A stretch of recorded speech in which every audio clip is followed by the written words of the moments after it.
getting the tour company ready. They're starting their first run-through today. We're going to start in Florida, and we're spending winter in Minneapolis and Wisconsin and Chicago. The cast is great. We have a lot of people from the Broadway show, and then a lot of people like me who've never done the show ever. Everyone is freakishly talented. I love it. I'm sitting back and I'm watching the dancers like, this is fierce. And the singing is incredible. I'm really excited for everybody to get to show their stuff. To watch how someone else plays Daniela, or how, like, you know, how they play Carla, the salon ladies. It's remarkable to watch how they have found it, and I'm laughing at new things in the show. I was like, it's different.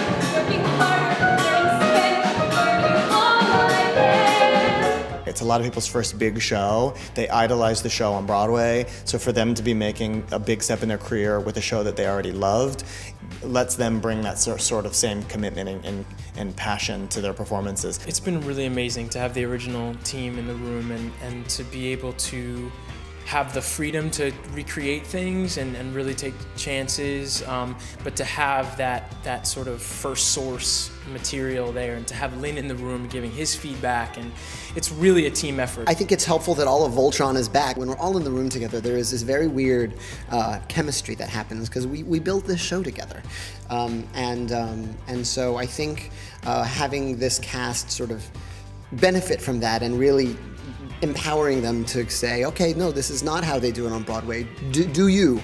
And having us there to check in about it, it's been really fun.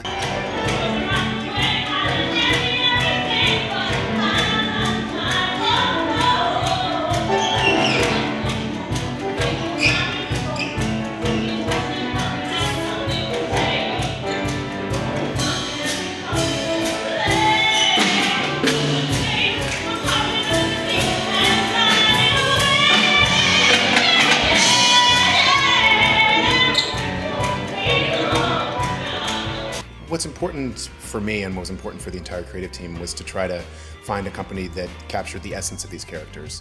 And I think that allowed all of us to try to approach the storytelling fresh and, you know, take all the things we knew that worked and then allow them to be owned by all of us and evolve and continue to grow the show from there. They're not trying to be Andrea Burns or Chris Jackson, they just have their own thing. And to see these new people have this fresh take on this show, it's just really fun. It's very inspiring. Kyle he's a zygote. He's 22 years old, but he's the rapping, which is so difficult for so many people who audition here, is effortless for him. It's like breathing for him, and he's really fantastic. Auditioning was awesome, where they had sort of a bunch of us come, and Lin was there, and Tommy Kail and Alex Lack, and they all had their own sort of room, and we just kind of rotated around, and we rapped and we sang and we did scene work, and it was sort of like snobby boot camp. So that was a blast. The whole company is just, they really bring something new to the table. So it's really it's Heights. It's the show you love, but it's a totally different energy from a totally different cast. You're gonna see an explosion of energy in this fusion